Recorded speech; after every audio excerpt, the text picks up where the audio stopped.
आता आपल्या आवडत्या मालिकेचे संपूर्ण भाग मालिका प्रसारित झाल्यानंतर लगेचच पाहू शकता फक्त सन नेक्स्ट वर. भारतातील प्रेक्षकांसाठी मोफत सेवा. सासूबाई,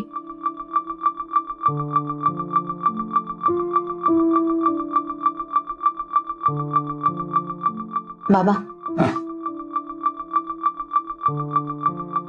होय काय ग बाळा, समीररावांची काळजी वाटते ना? साहजिकच आहे. हे बघ, कुटुंबातल्या कोणा एकाला जर आपल्यापेक्षा जास्त त्रास भोगावा लागत असेल तर घरातल्या इतरांनी थोडस धीराने घ्यायचं असतं. समीररावांना आपल्याला जर हिंमत द्यायची असेल तर तुला थोडं खंबीर व्हावं लागेल. कळतंय का?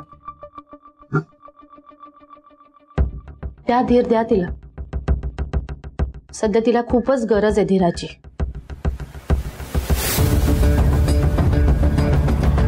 आणि तिच्या मनाची समजूत घालून ठेवा की निर्णय काही झाला तरी तिला शांतच राहायचंय. कारण समीर काय आता परत येणार नाहीये.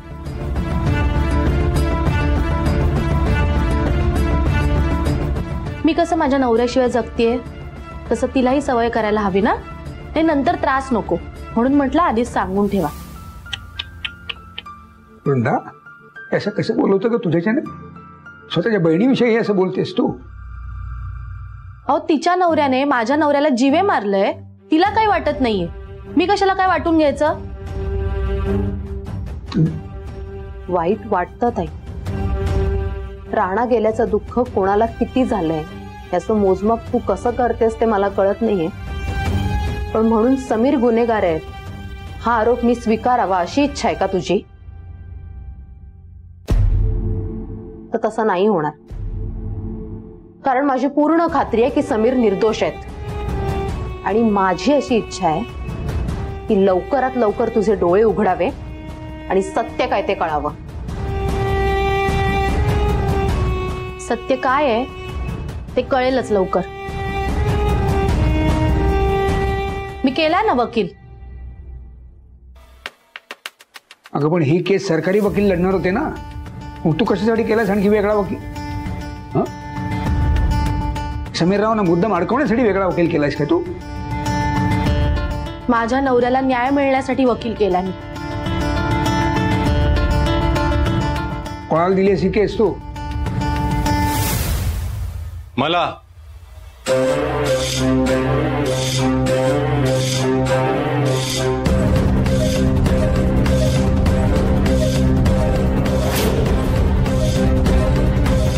मला दिली आहे त्यांनी केस.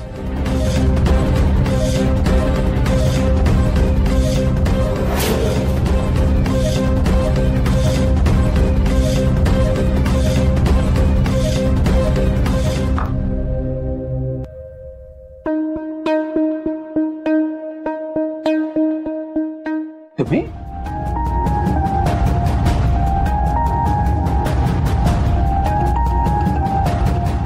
ॲडव्होकेट अजिंक्य मांडलेकर.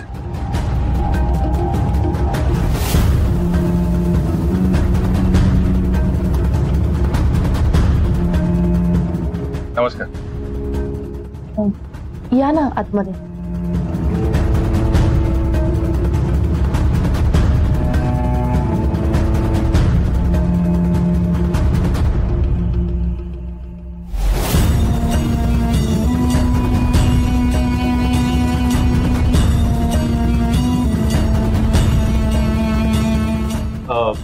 मिसेस वृंदा भलम यांनी मला त्यांची केस दिली.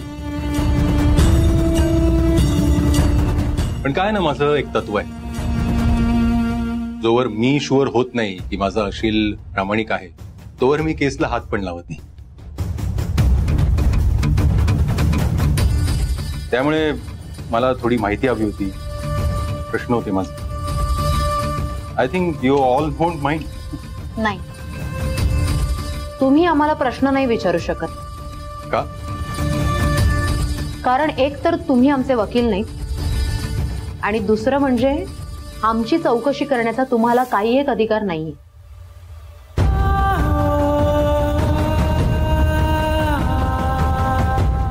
तसंही तुम्ही तिची केस अजून घेतली नाहीये ना? हो, या घरात पण एक वकील आहेत. काय? नाही काही नाही, बट यू आर करेक्ट. तुमचं वकीलपत्र मी घेतलं नाहीये, त्यामुळे तुमची चौकशी करण्याचा मला अधिकार नाहीये. पण मिसेस वृंदा घोलप, त्यांचं वकीलपत्र मी घ्यायचा विचार करतोय, त्यामुळे त्यांना मी प्रश्न करूच शकतो.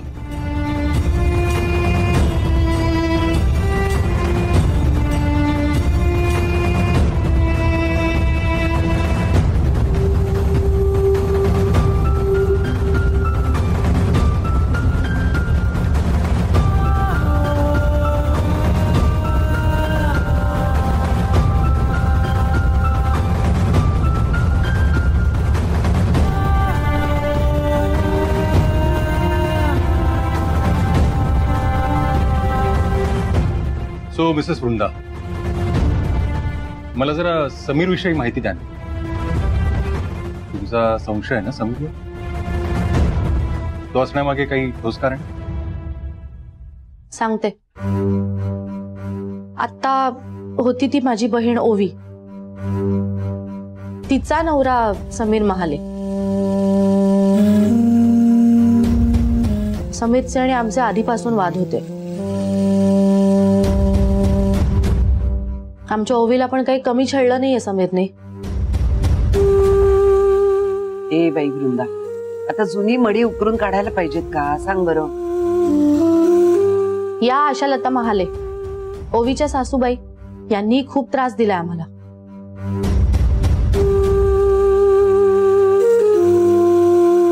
माझे मिस्टर आजारी होते, त्यांच्यावर जीवघेणा हल्ला झाला. त्यावेळी समीर दारूच्या नशेत इकडे येऊन त्यांना बोलून गेला की राणा जगला काय मेला काय, मला काही फरक पडत नाही. त्यानंतर यांचं राहतं घर गेलं.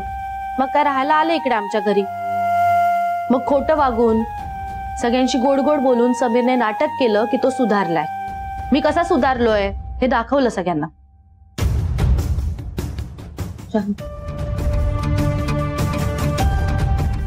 थँक्यू.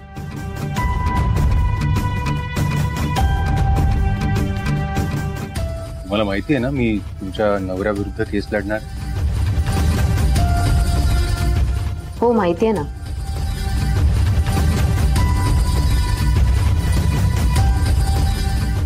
पण हे कोर्ट नाही, घर आहे आमचं.